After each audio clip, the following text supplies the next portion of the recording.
السلام علیکم۔ دل سے نکلے ہیں جو لفظ، ناول کی مصنفہ فرحت اشتیاق۔ آئیے 9ویں قسط کی جانب چلتے ہیں۔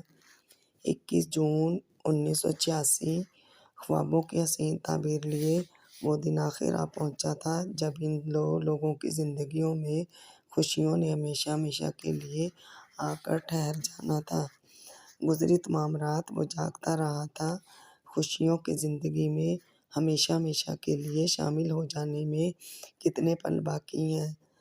وہ گن گن کر ان پلوں کو گزارتا رہا تھا۔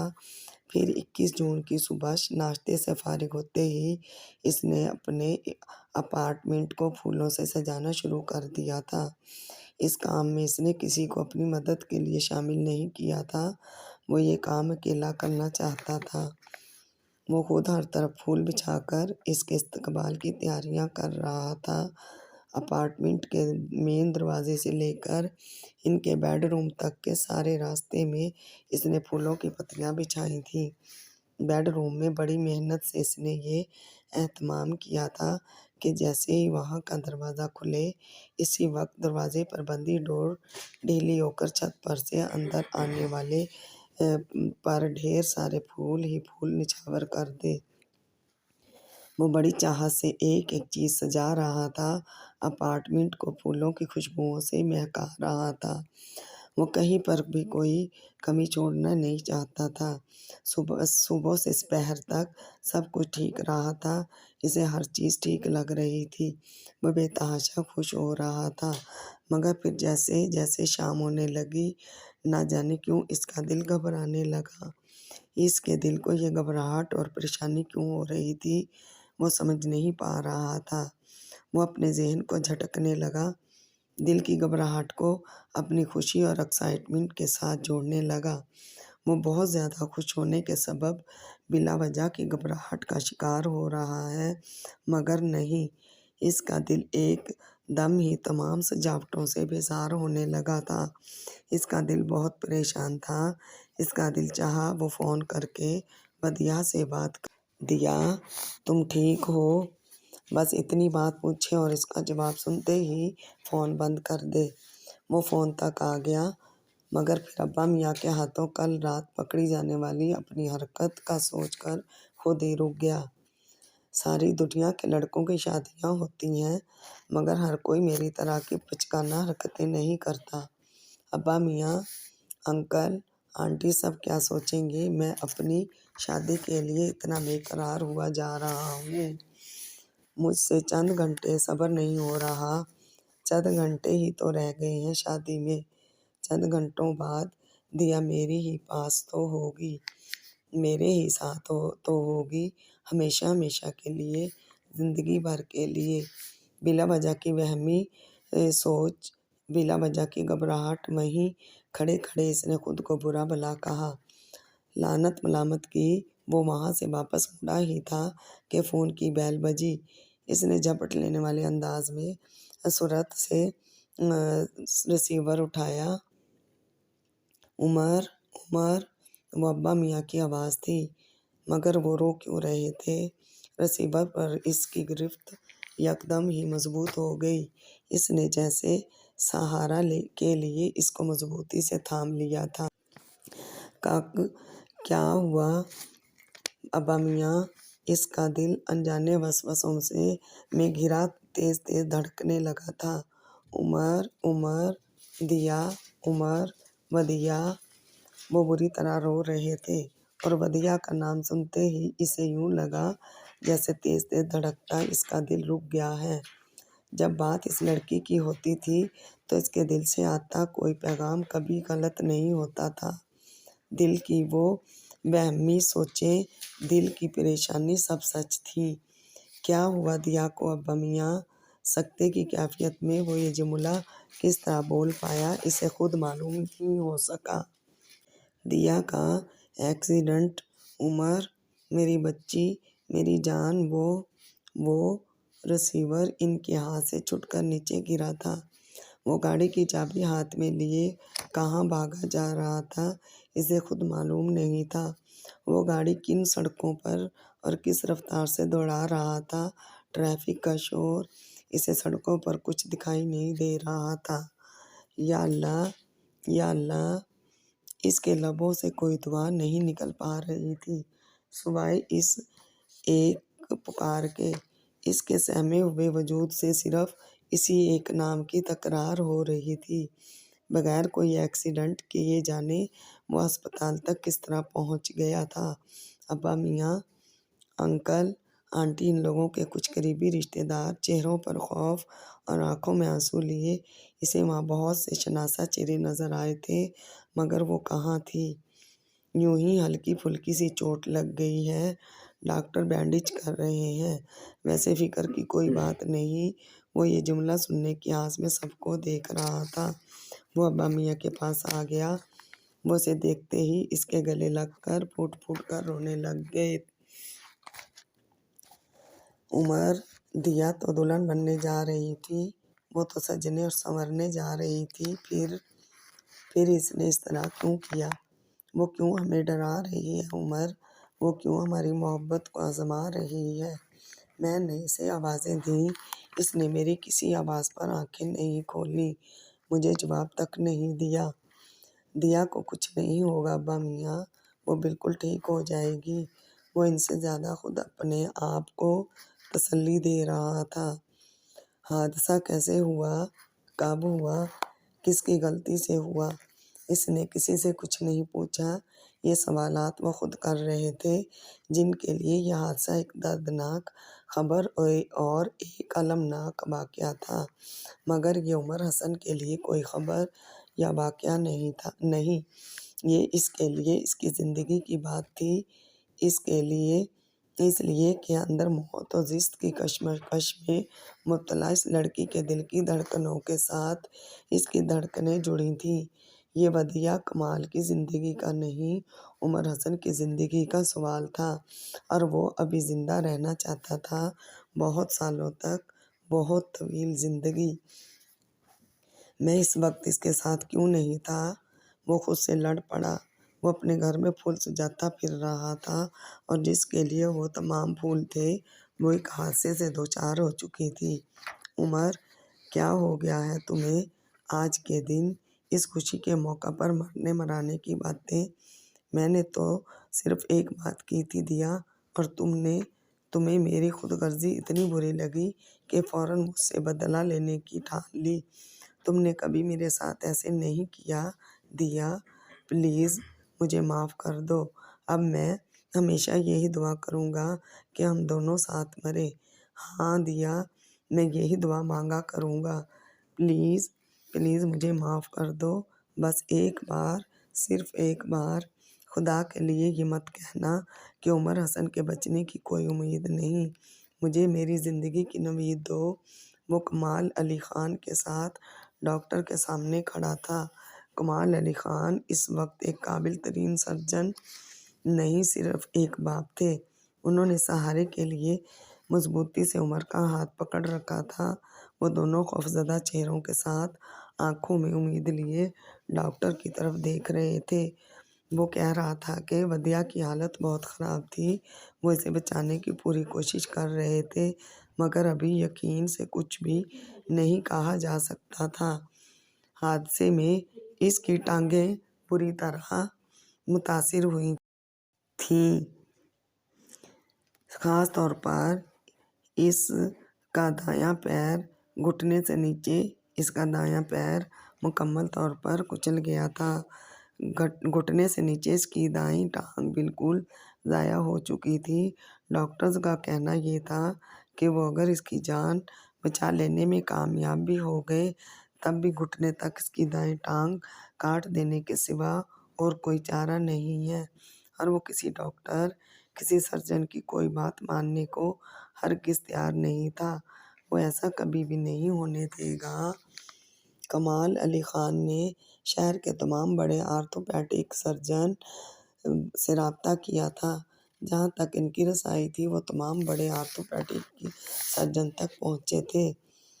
ان کی ڈگریاں، ان کا پیشہ ورانہ مہارت، ان کا اثر و رسوخ اگر ان کی بیٹی کو نہیں بچا سکتے تو کس کام کا ہے؟ یہ سارا تماشا اپنی فیلڈ میں ماہر ترین آرتھوپیڈک سرجنز کے متفقہ رائے یہی تھی کہ وہ ودیا کی ٹانگ گھٹنے تک کاٹنا ناگزیر تھا۔ اندر آپریشن تھیٹر میں سرجنز اس کا آپریشن کر رہے تھے اور وہ باہر کوریڈور میں دیوار سے ٹیک لگائے اپنے پیروں کو دیکھ رہا تھا۔ اسے ایسا لگ رہا تھا جیسے کسی تیز دھار آری سے اس کے پیروں کو کاٹا جا رہا ہے۔ ودیا کو کتنی تکلیف ہو رہی ہوگی، اس کا کتنا خون بہہ رہا ہوگا۔ اس نے زور سے اپنی آنکھیں بند کر لیں۔ کیسی تھی اس کی محبت جو اسے اس تکلیف سے بچا نہیں پائی۔ اس کی آنکھوں سے قطرہ قطرہ آنسو گر رہے تھے۔ وہ رات جس کے لیے ان دونوں نے کتنے ڈھیر سارے خواب دیکھ رکھے تھے، وہ آئی بھی اور آ کر گزر بھی گئی، مگر کچھ اس طرح کے اپنی سفاکی اور ظلم کی نشانیاں زندگی بھر کے لیے ان دونوں کے پاس چھوڑ گئی۔ وہ اپنے پیروں پر کھڑا تھا، لیکن اس رات عمر حسن نے اپنے پیر کٹتے دیکھے تھے۔ وہ ICU میں اس کے پاس آیا تھا۔ آپریشن کامیاب ہو چکا تھا، لیکن ابھی وہ خطرے سے مکمل طور پر باہر نہیں نکلی تھی۔ اس کمرے میں ایسی خاموشی اور ایسا سناٹا تھا کہ اسے اپنے بے آواز قدموں کی چاپ صاف سنائی دے رہی تھی۔ سامنے بستر پر وہ ہوش و حواس سے بیگانہ آنکھیں مندے لیٹی تھی۔ وہ دبے پاؤں چلتا اس کے پاس آ کر ٹھہر گیا۔ اس کے ماتھے پر پٹی بندھی ہوئی تھی۔ اس کی آنکھوں کے نیچے کی پوری جگہ سوجی ہوئی تھی۔ اس کے چہرے کی سرخ و سفید رنگت بالکل زرد ہو رہی تھی۔ اس نے سر سے پاؤں تک چادر اوڑھی ہوئی تھی۔ اس کے پیروں کی طرف دیکھنے کی اس میں ہمت ہی نہیں ہوئی تھی۔ پھر وہ ایک دم اور آگے بڑھا اور آہستہ سے اس پر جھکا۔ جلدی سے ٹھیک ہو جاؤ، تمہیں پتہ ہے نا تم میرے لیے کیا ہو۔ چند لمحوں تک بغور اس کے زرد ہوتے چہرے کو دیکھتے رہنے کے بعد وہ سیدھا ہوا تو نگاہ اس کے ہاتھ پر پڑی۔ ہرگز نہیں، کل سے پہلے تم یہ مہندی کسی قیمت پر نہیں دیکھ سکتے۔ اس کے لبوں سے ایک آہ نکلی۔ اس کی آنکھیں اشکوں سے بھر گئیں۔ اس کے دونوں ہاتھوں پر اس کے نام کی مہندی رچی ہوئی تھی۔ اس نے اس کے سوئیوں اور تاروں میں جکڑے ہاتھ کو اپنے ہاتھ میں لے کر آہستگی سے چوما۔ میرے لیے ٹھیک ہو جاؤ، پلیز جلدی۔ میں نے اپنا اپارٹمنٹ تمہارے لیے کتنا اچھا سجایا ہے، تم دیکھو گی تو حیران رہ جاؤ گی۔ وہاں میں نے تمہارے لیے اتنے ڈھیر سارے پھول سجائے ہیں، اور ہمارا لندن کا اپارٹمنٹ، اس کے بارے میں تو میں نے تمہیں بتایا ہی نہیں تھا۔ میں تمہیں سرپرائز دینا چاہتا تھا۔ بولتے بولتے اس کی آواز بھر گئی۔ وہ اپنا جملہ مکمل نہیں کر پایا تھا۔ ڈاکٹر کہہ رہے تھے کہ اب خطرے کی کوئی بات نہیں۔ ودیا بالکل ٹھیک ہے۔ کیا واقعی اب وہ ٹھیک تھی؟ وہ اپنے جسم کے ایک اہم ترین حصے سے محروم کر دی گئی تھی۔ جب وہ ہوش میں آئے گی، جب اسے یہ پتہ چلے گا کہ اس کے جسم کا ایک حصہ کاٹ کر پھینک دیا گیا ہے، وہ اب کبھی اپنے قدموں پر پہلے کی طرح چل نہیں پائے گی۔ وہ کیسے سہے گی اس دکھ کو؟ زندگی نے اتنا بدصورت کھیل کھیلا تھا عمر حسن کے ساتھ کہ وہ چاہتے ہوئے بھی کچھ ایسا نہیں کر سکتا تھا جس کے باعث اسے دکھ سے بچا لے۔ اسے ان تین لوگوں کو سنبھالنا تھا جنہیں مشکل کی اس گھڑی میں اس کی سب سے زیادہ ضرورت تھی۔ ایک بوڑھا دادا تھا، اپنی پوتی کی خوشیوں کو اجڑتے دیکھ کر جس کے لبوں پر خاموشی اور آنکھوں میں اشک ٹھہر گئے تھے۔ ایک باپ تھا، اپنی اکلوتی بیٹی کی معذوری نے جس کی ساری ہمت توڑ کے رکھ دی تھی، اور ایک ماں تھی جو بیٹی کو سہاگ کے سرخ جوڑے میں دیکھنے کے بجائے ہسپتال کے بستر پر لاچار اور معذور پڑا دیکھ کر کھانا پینا اور بولنا سب بھول گئی تھی۔ وہ ان تینوں کو سنبھالنے کی کوشش کر رہا تھا۔ میری بیٹی معذور ہو گئی ہے عمر، یہ کس گناہ کی سزا ملی ہے ہمیں؟ تمہیں تو سب پتہ ہے نا، تم تو اسے سب سے زیادہ جانتے ہو، تمہیں معلوم ہے نا وہ کیسی ہے۔ اس نے تو کبھی بھولے سے کبھی کسی کا دل نہیں دکھایا ہوگا، اس نے کبھی کسی کے ساتھ برا کیا ہی نہیں۔ وہ اس کے سینے پر سر رکھ کر زاروں قطار رو رہی تھی۔ ڈاکٹر نائلہ کمال، جنہیں اس نے ہمیشہ پروقار انداز میں اٹھتے بیٹھتے اور بولتے دیکھا تھا، اس کا دل انہیں اس اجڑے حال میں دیکھ کر اندر ہی اندر رو دیا۔ وہ انہیں سنبھال رہا تھا۔ آنٹی، ہم اس بات پر اللہ کا شکر کیوں ادا نہ کریں کہ دیا کی جان بچ گئی، اور جو کچھ بھی ہوا وہ زندہ تو ہے، اور آنٹی دیا بالکل نارمل زندگی گزارے گی۔ پھر بھی اگر ہمارا دل یہاں مطمئن نہ ہوا تو ہم اسے امریکہ یا UK لے جائیں گے۔ سرجن فاروقی بتا رہے تھے کہ مصنوعی ٹانگ لگنے کے بعد انسان بالکل نارمل زندگی گزارتا ہے۔ وہ ایک قابل ڈاکٹر کو وہ باتیں پیار سے سمجھا رہا تھا جو اس سے بہت بہتر انداز میں خود جانتی تھی، مگر یہ بھی سچ تھا کہ اس کے لفظ اور اس کی تسلیاں جس طرح دکھوں پر مرہم رکھتے تھے اور کسی کے نہیں رکھ پاتے تھے۔ انکل خود کو سنبھالیں پلیز، اگر آپ اس طرح کمزور پڑ گئے تو ابا میاں کو، آنٹی کو اور سب سے بڑھ کر دیا کو کون سنبھالے گا؟ جب وہ ہوش میں آئے گی اسے یہ سب پتہ چلے گا۔ اس وقت اسے آپ کی بہت زیادہ ضرورت ہوگی۔ آپ خود کو سنبھال نہیں پائے تو اسے اس کڑے وقت میں حوصلہ کس طرح دیں گے؟ ودیعہ کو پرائیویٹ روم میں شفٹ کیا جا چکا تھا۔ کمال علی خان ودیعہ کے بیڈ کے پاس کھڑے تھے۔ انہوں نے بہت ہمت کر کے چادر اٹھا کر اس کے پیروں کو دیکھا اور پھر وہیں کھڑے ہو کر دکھ سے بے حال ہو کر انہوں نے بہت ہمت کر کے چادر اٹھا کر اس کے پیروں کو دیکھا اور پھر وہیں کھڑے ہو کر دکھ سے بے حال ہو کر رونے لگے تھے۔ عمر نے اس منظر سے اپنی نظریں چرا لی تھیں اور ابا میاں کی حالت تو سب سے زیادہ خراب تھی۔ وہ منہ سے کچھ بولتے ہی نہیں تھے۔ ہسپتال میں ہوتے تو تسبیح کے دانے گراتے، آنسو بہائے جاتے اور گھر جاتے تو ودیعہ کو مختلف مواقعوں پر ملی ٹرافیز اور شیلڈز کو دیکھ دیکھ کر روئے جاتے۔ وہ ان کے چہرے پر لکھا ہر دکھ پڑھ سکتا تھا۔ وہ کسی سے نہیں بولتے تھے، مگر جب وہ ان کے پاس جا کر بیٹھتا تو وہ اس کے ہاتھ پکڑ کر اس کے کندھے پر سر رکھ کر بچوں کی طرح رونے لگتے تھے۔ وہ چند دنوں میں اتنے بیمار اور اس قدر نڈھال ہو گئے تھے کہ عمر کو ان کی صحت کی طرف سے سخت تشویش ہو رہی تھی۔ سب اپنے اپنے دکھوں میں اتنے نڈھال تھے کہ کسی ایک نے بھی یہ نہیں سوچا تھا کہ ودیعہ اس خبر پر کیسا رد عمل ظاہر کرے گی، وہ اس بات کو کس انداز میں قبول کرے گی۔ اس کا دل چاہ رہا تھا کہ وہ کہیں چلا جائے۔ وہ اس لمحے کا سامنا نہیں کرنا چاہتا تھا، اس لمحے کا جو کسی بھی وقت آنے والا تھا۔ اسے ہوش آ رہا تھا۔ ابا میاں، ممی، پاپا، عمر کچھ ہوش اور کچھ غنودگی کی کیفیت میں، کچھ سوتے اور کچھ جاگتے، آنکھوں کے پپوٹے کھولنے کی کوشش کرتے، انہیں کچھ دیر کھولتے اور پھر بند کرتے دیکھ رہے تھے۔ وہ کئی گھنٹوں سے اپنے سب پیاروں کے نام کبھی آواز کے ساتھ پکار رہی تھی۔ ابا میاں، وہ پوری طرح ہوش میں آ رہی تھی۔ اس کے حواس مکمل طور پر بیدار ہو رہے تھے۔ بیڈ پر اس کے دائیں طرف ابا میاں بیٹھے تھے، بائیں طرف کمال علی خان بیٹھے تھے اور نائلہ آنٹی سامنے کھڑی تھیں۔ وہ خود بھی ان کے پاس کھڑا تھا۔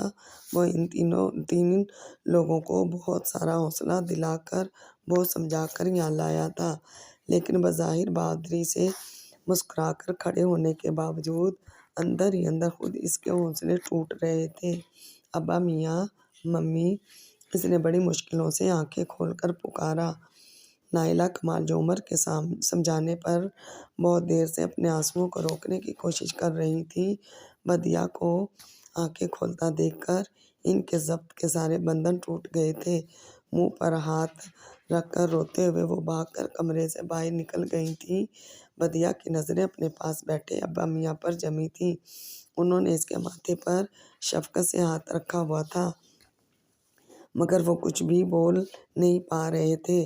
جان سے عزیز پوتی پر آگاہی کے اس قیامت خیز لمحے میں ان کی تمام ہمتیں اور ساری قوت گویائی ختم ہو چکی تھی۔ وہ تیزی سے چلتا ودیعہ کے پاس آ گیا۔ ابا میاں تمہارے پاس بیٹھے ہیں۔ دیا انکل بھی یہیں ہیں۔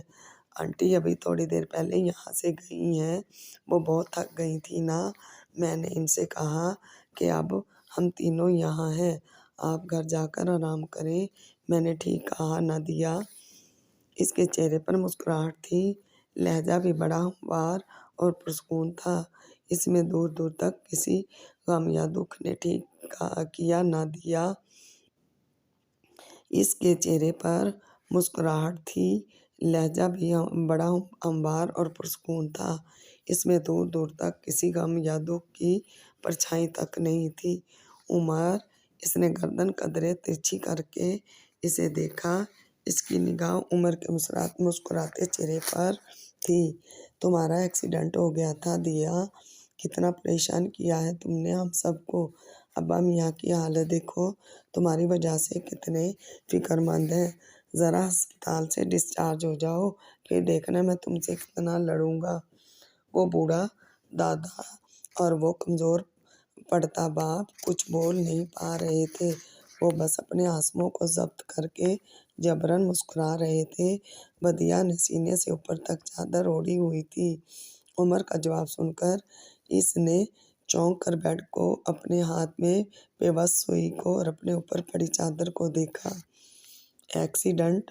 اس نے ذہن پر زور ڈال کر جیسے سب کچھ یاد کرنا چاہا۔ ہاں بھئی، ایکسیڈنٹ۔ انکل ذرا بتائیں تو صحیح ان محترمہ کو، کتنا ستایا ہے انہوں نے ہم سب کو۔ اس نے جلدی سے بدیہا کی توجہ انکل کی طرف مبذول کروائی کہ قیامت کا وہ لمحہ کچھ دیر کے لیے اور ٹل جائے۔ دیا، اگر میرے بس میں ہوتا تو میں اپنی جان دے کر بھی تمہیں اس دکھ سے بچا لیتا۔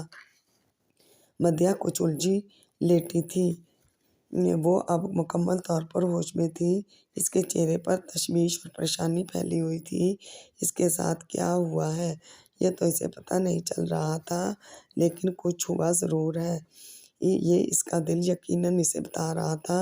اس نے چادر سے نکال کر اپنے دونوں ہاتھ دیکھے، پھر اس نے اپنے پیروں کو ہلانا چاہا۔ وہ لمحہ آ پہنچا تھا۔ عمر میرے پاؤں۔ ابا میاں اور کمال علی خان کی موجودگی کو فراموش کرتے ہوئے اس نے مضبوطی سے بدیہا کا ہاتھ اپنے ہاتھ میں پکڑ لیا۔ کچھ نہیں ہوا دیا، تم بالکل ٹھیک ہو؟ نہیں، میرے پاؤں۔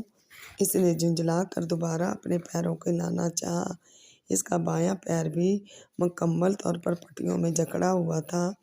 پٹیوں میں جکڑے ہونے کے سبب وہ اسے ہلا تو نہیں پا رہی تھی، لیکن وہ اسے محسوس تو کر رہی تھی، اسے اپنا بایاں پاؤں محسوس ہو رہا تھا اور دایاں۔ عمر، میرا پیر۔ I can't feel it. ابا میاں، میرا پیر۔ وہ اس کا ہاتھ جھٹک کر زور سے چلائی، اس نے خود پر سے کھینچ کر چادر دور پھینک دی۔ میرا پیر کہاں ہے؟ وہ اٹھ کر بیٹھ نہیں سکتی تھی، پھر بھی اس نے اٹھنے کی کوشش کی۔ پیچھے کھڑی نرس بھی اسے سنبھالنے کو فوراً آگے بڑھی تھی۔ دیا، میری بات سنو، دیکھو کچھ نہیں ہوا ہے۔ وہ اسے آوازیں دے رہا تھا مگر وہ کچھ سن نہیں رہی تھی۔ میرا پیر کہاں ہے؟ وہ اسے دھکے دے دے کر دور ہٹانے لگی، نہ جانے اس میں اتنی طاقت کہاں سے آ گئی تھی۔ روتے ہوئے جنونی انداز میں چلاتی وہ کسی کو اپنے قریب نہیں آنے دے رہی تھی۔ کمال علی خان آنسوؤں پر ضبط کر کے پیرے بٹھا کر اسے سنبھالنے کی کوشش کر رہے تھے۔ اس کی سسکیاں پورے کمرے میں گونج رہی تھیں، اس کی چیخیں کوریڈور کے آخری سرے تک سنی جا رہی تھیں۔ آخرکار ڈاکٹر کو اسے انجیکشن دینا پڑا تھا۔ چند لمحوں بعد وہ ایک بار پھر غافل ہو چکی تھی۔ کمرے میں اب خاموشی تھی، اس کے چہرے، گردن اور ہاتھوں پر سے خون رس رہا تھا۔ نرس نے شاید اس کی اس طرف توجہ بھی دلائی تھی، اس نے بے دھیانی میں گمسم سے انداز میں اس کی بات سنی تھی۔ اس وقت اسے تنہائی چاہیے تھی، مکمل تنہائی۔ وہ رونا چاہتا تھا، وہ اس وقت کسی ایسی جگہ جانا چاہتا تھا جہاں کوئی اسے جانتا نہ ہو، مگر آنکھیں بند کر کے اکڑی اکڑی سی سانسیں لیتے ابا میاں سر جھکا کر آنسو ضبط کرتے کمال علی خان اور باہر کوریڈور کے کسی کونے میں بیٹی کی چیخیں سن کر خود بھی چیخ چیخ کر رونے والی اس کی آنٹی، وہ ان لوگوں کو چھوڑ کر کیسے جائے؟ اسے ہمت کرنی ہے، بہادر بننا ہے، چیخ چیخ کر رونے کی اپنی خواہش کو اپنے اندر دبا کر وہ کمال علی خان کے پاس آیا، وہ نائلہ کمال کے پاس آیا، انہیں اپنی باتوں سے حوصلہ دیا، ان کے آنسو اپنے پوروں پر چنے، انہیں اپنے کندھے پر سر رکھ کر خوب کھل کر رونے دیا۔ پھر ان دونوں کو ہسپتال میں چھوڑ کر وہ ابا میاں کو بمشکل راضی کر کے گھر لے آیا۔ اسے ان کی حالت سے سب سے زیادہ ڈر لگ رہا تھا۔ بدیہہ ان کے لیے کیا ہے، وہ جانتا تھا۔ وہ ان کی جان ہے، وہ ان کی زندگی ہے۔ ساری دنیا میں جس سے وہ سب سے زیادہ پیار کرتے ہیں وہ ہستی ہے۔ وہ نہ رو رہے تھے نہ بول رہے تھے۔ اس نے بڑی مشکلوں سے زبردستی کر کے انہیں کھانے کے چند لقمے کھلائے، انہیں ان کی دوا کھلائی، اور پھر جب وہ دوا کے سہارے غیر فطری نیند سو گئے، تب وہ تھکے تھکے قدموں سے لاؤنج سے نکلنے لگا کہ اس کی بوا جی پر نظر پڑی۔ وہ جائے نماز پر بیٹھی رو رہی تھیں۔ اسے سب یاد رہے، وہ بوا جی کو بھول گیا۔ وہ بدیہہ کی آیا تھی، وہ ان کی بیٹی نہیں مگر انہیں بیٹی ہی کی طرح عزیز تھی۔ اپنی کوتاہی پر شرمندہ ہوتا وہ بوا جی کے پاس آ گیا۔ بوا جی، آپ نے کھانا کھایا؟ انہوں نے سر اٹھا کر اسے دیکھا۔ چلیے اٹھیے، تھوڑا سا کھانا کھا لیجیے۔ وہ ان کا ہاتھ پکڑ کر کھڑا کرنے لگا۔ عمر، میری بچی، میں کھانا کیسے کھاؤں؟ میری بیٹا اس حال میں، وہ بھی اس کے مضبوط بازوؤں میں پناہ ڈھونڈتی بری طرح رونے لگی تھی۔ بہت دیر بعد جب وہ انہیں چند نوالے کھلانے اور کچھ دیر نیند لے لینے پر آمادہ کرنے کے بعد باہر لان میں نکلا تو بہت رات ہو چکی تھی۔ رات کا وقت، اندھیرا، تنہائی، کئی دنوں کی گھٹن کے بعد اب اسے یہ سب میسر آئے تھے۔ بہادری، حوصلے اور ہمت کے تمام مصنوعی خول اس نے اتار کر دور پھینک دیے تھے۔ کیا حال ہے جناب؟ ہاتھوں میں سرخ گلابوں کا مہکتا ہوا گلدستہ لیے وہ بڑے حساس مزاج موڈ میں کمرے میں داخل ہوا، ہنستا مسکراتا، اتنا خوش جیسے زندگی میں کہیں کوئی دکھ ہے ہی نہیں۔ گھستے ہی اس کا استقبال فرش پر دور دور تک بکھرے پھولوں اور کارڈز نے کیا تھا۔ یہ خوشنما پھولوں کے گلدستے اور چند صحت یابی کی دعاؤں سے آراستہ کارڈز یقیناً اس کے کولیگز، کزنز اور دوست اس کے لیے لائے تھے، اور پھولوں سے بے تحاشا محبت کرنے والی لڑکی نے ان سب کو بے دردی سے اٹھا کر پھینک دیا تھا۔ عمر نے اس سے کچھ کہے بنا وہ سارے پھول اور کارڈز فرش پر سے سمیٹے، پھر وہ کرسی گھسیٹ کر اس کے بیڈ کے بالکل قریب لے آیا اور مطمئن سے انداز میں بیٹھ گیا۔ جب وہ اندر داخل ہوا تب وہ خاموشی سے لیٹی چھت کو تاک رہی تھی، لیکن عمر کو دیکھتے ہی اس نے آنکھیں بند کر کے ان پر ہاتھ رکھ لیا تھا، اس طرح کہ جیسے وہ سونا چاہتی تھی۔ اس نے عمر کی خیریت پوچھنے کا بھی کوئی جواب نہیں دیا تھا۔ آج کل وہ سب کے ساتھ یہی کر رہی تھی، وہ کسی سے بات نہیں کرتی تھی۔ کوئی آ کر اس کے پاس کتنی ہی دیر بیٹھ جائے اور کچھ بھی بولتا رہے، وہ یوں ہی خاموش لیٹی رہتی تھی۔ ہوش میں آنے کے بعد شروع کے چند دن وہ چلا چلا کر اور رو رو کر سارا ہسپتال سر پر اٹھاتی رہی، اور اب یوں خاموش ہو گئی تھی گویا زندگی بھر کبھی بولے گی ہی نہیں۔ وہ کچھ کھا پی نہیں رہی تھی، اور یہ بات سب سے زیادہ تشویشناک تھی۔ یہ دیکھو، میں تمہارے لیے کتنے خوبصورت پھول لایا ہوں۔ جو سلوک وہ دوسرے پھولوں کے ساتھ کر چکی تھی، وہ انہیں نظر انداز کر کے اسے اپنے لائے پھولوں کے بارے میں بتانے لگا۔ وہ ویسے ہی بے حس و حرکت آنکھوں پر ہاتھ رکھے لیٹی رہی۔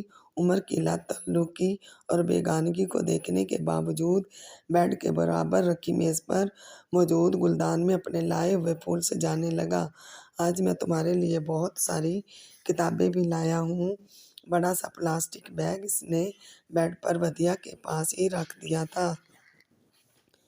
سارے تمہارے فیورٹ رائٹرز کی کتابیں ہیں، بتاؤ کون سی پڑھ کر سناؤں تمہیں؟ اور یہ دیکھو، یہ رائٹر تو تمہارا پسندیدہ ترین ہے، میرا خیال ہے تم اسی کی کتاب سننا پسند کرو گی۔ بہت سی کتابوں میں رکھی اس نے فور ایور اٹھا لی اور اپنے ناول کا وہ حصہ اسے پڑھ کر سنانے لگا جو ودیا کو سب سے زیادہ پسند تھا۔ وہ آہستہ آواز میں ہولے ہولے پڑھتا بھی جا رہا تھا اور کن اکھیوں سے اسے دیکھ بھی رہا تھا۔ وہ ہونوز بازو آنکھوں پر رکھے لیٹی تھی، لیکن اس کے گالوں پر بکھرے آنسو اس کے رونے کا پتہ دے رہے تھے۔ عمر نے پڑھنا بند نہیں کیا، وہ پڑھتا رہا اور وہ روتی رہی۔ اسی مدھم آواز میں پڑھتے پڑھتے وہ اس کی طرف ذرا سا جھکا اور اس کی آنکھوں پر رکھے ہاتھ کو اپنے ہاتھ میں لے لیا۔ اس نے کوئی مزاحمت نہیں کی۔ اس کی آنکھیں ابھی بھی بند تھیں اور ان سے ایک تواتر سے آنسو گر رہے تھے۔ یہ آنسو اس کے دل کو کس قدر اذیت پہنچا رہے تھے، پھر بھی اس نے انہیں صاف نہیں کیا۔ اس نے ہاتھ پر اپنی گرفت اور مضبوط کر دی، اتنی مضبوط جیسے یہ یقین دلا سکے کہ وہ زندگی کے ہر موڑ پر اس کا ساتھ نبھائے گا۔ وہ صرف اس کے سکھوں کا نہیں بلکہ اس کے دکھوں کا بھی ساتھی ہے۔ وہ نرم و شیریں لہجے میں دھیرے دھیرے پڑھے جا رہا تھا۔ محبت جن کے ساتھ ہوتی ہے وہ کبھی تنہا نہیں ہوتے، محبت انہیں کبھی تنہا ہونے نہیں دیتی۔ عمر اس پکار پر وہ پڑھتے پڑھتے ایک دم خاموش ہوا۔ وہ آنکھیں کھولے سے دیکھ رہی تھی۔ اس کی آنکھوں سے آنسو پہلے سے بھی زیادہ شدت سے بہہ رہے تھے۔ عمر نے کتاب بند کر کے جلدی سے میز پر رکھی۔ وہ اٹھ کر بیٹھنا چاہ رہی تھی۔ اس نے اسے سہارا دے کر بیٹھنے میں مدد کی۔ وہ اس کی کمر کے پیچھے تکیہ لگانا چاہتا تھا کہ اس نے ایک دم ہی اس کے دونوں ہاتھ مضبوطی سے تھام لیے۔ وہ اس کے ہاتھوں پر اپنا چہرہ رکھ کر زاروں قطار رو رہی تھی۔ میرے ساتھ ایسا کیوں ہوا ہے؟ یہی تو میں سوچتا ہوں دیا، تمہارے ساتھ کیوں، میرے ساتھ کیوں نہیں؟ اگر یہ حادثہ ہونا تھا، ہماری تقدیر میں تھا تو میرے ساتھ ہو جاتا۔ وہ سوچتا رہا۔ میرے جسم کا ایک حصہ کاٹ کر پھینک دیا گیا عمر، مجھ سے پوچھے بغیر، مجھے بتائے بغیر۔ وہ کرسی سے اٹھ کر اس کے پاس بیڈ پر بیٹھ گیا اور وہ اس کے ہاتھوں میں چہرہ چھپائے روتی رہی۔ اس کے آنسو سے اس کی ہتھیلیاں پوری کی پوری بھیگ چکی تھیں۔ میں اب کبھی پہلے کی طرح چل نہیں سکوں گی۔ کیوں عمر، کیوں؟ کرب کی انتہا پر پہنچا۔ وہ اسے بلک بلک کر روتا دیکھ رہا تھا۔ وہ اسے کیوں کیا کا جواب دے؟ وہ ہماری شادی کا دن تھا نا عمر، میں اس دن کتنی خوش تھی۔ میں نے سوچا تھا اس دن میں تمہیں اپنے دل کی وہ تمام باتیں بتاؤں گی جو کبھی تم سے کہی نہیں ہیں۔ میں تمہیں بتاؤں گی کہ جس طرح تم مجھ سے محبت کرتے ہو، یہ کہتے ہو کہ تم میرے لیے کبھی نہیں بدلو گے، بالکل اسی طرح میں بھی تم سے بہت محبت کرتی ہوں اور میں بھی تمہارے لیے کبھی نہیں بدلوں گی۔ میں تمہیں یہ بھی بتاؤں گی کہ جب تم مجھ سے یہ کہتے ہو کہ تم صرف میرے لیے لکھتے ہو تو تمہارا یہ کہنا مجھے بہت اچھا لگتا ہے۔ میں بہت معتبر ہو جاتی ہوں۔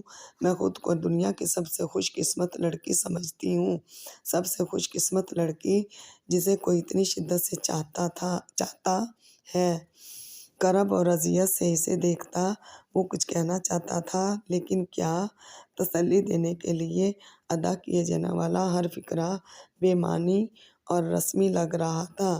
میری مہندی عمر، میری مہندی، تم نے تو وہ دیکھی بھی نہیں، اتنا گہرا رنگ چڑھا تھا میری مہندی کا، اتر گیا وہ رنگ، مٹ گئی میری مہندی۔ روتے روتے اس نے خود ہی اس کے ہاتھوں سے اپنا چہرہ اٹھا لیا۔ مہندی پھر لگ جائے گی دیا، پھر سے تمہاری مہندی کا رنگ اتنا ہی گہرا چڑھے گا۔ تم خود کو سنبھالو تو صحیح، دیکھو سب تمہارے لیے کتنے پریشان ہیں، دیکھو سب تمہارے لیے کتنے سارے پھول لائے ہیں اور تم نے انہیں اتنی بے رحمی سے پھینک دیا۔ مجھے یقین نہیں آتا کہ میری دیا کبھی پھولوں اور محبتوں کو پھینک بھی سکتی ہے۔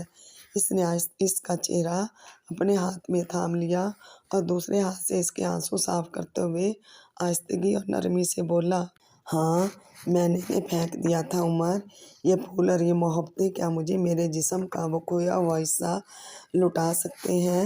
میری ٹانگ عمر، میری ٹانگ، میں اپنی ایک ٹانگ سے محروم کر دی گئی ہوں اور تم کہتے ہو میں پھولوں کو دیکھ کر خوش ہوں۔ مجھے کچھ اچھا نہیں لگ رہا، مجھے دنیا کی ہر چیز بری لگ رہی ہے۔ کیا میں بھئی